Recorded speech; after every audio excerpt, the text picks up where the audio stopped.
Bismillahirrahmanirrahim. Alhamdulillah, wassalatu wassalamu ala rasulillah, amma abad. Биринчиден, ассаламу алейкум ва рахматуллахи ва баракату. Сіздерге, жалпы қырғыз еліне, бардық мұсылмандарға жаратқан Алла Тааланын тыныштығы, саламы, мериме райымын, жана берекесін жолдоймун. Ошол кечеги мен адресиме тиешелүү видеонун таркап кеткени, бул чоң бир окуянын бир кичинекей үзүндүсү. Ошол жерде мен ушу бир пара берип аткандай кылып, ушундай бир айыптап көрсөтүүсү, бул шантаж. Бул өздөрү тескерисинче ошол укук коргоо органдарынан, УКМКнын сотрудниктери вымогательство, мындайча айтканда пара алууга мажбурлоо деп эсептелет да. Кудай кааласа азыр тергөө учуру болуп атат.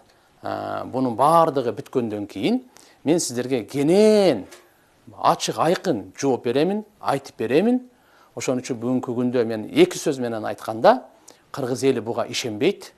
Ал жерде 1 миллион 300 миң доллар депозитке коюлган деп коркутуу менен, провокация аркылуу маселелерди биз чечип беребиз, чоңдор менен сүйлөштүк. Алар болсо макулдугун берди, бирок өтө крупный сумма экен.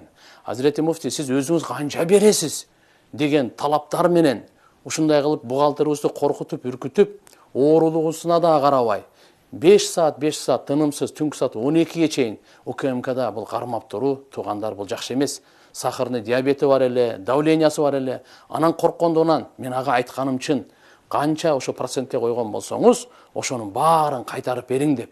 Бул жерде пара берүү эмес, ошо проценттерин болбосо биздин Кыргызстандагы мамлекеттин мыйзамына бул каршы эмес, депозитке коюучу.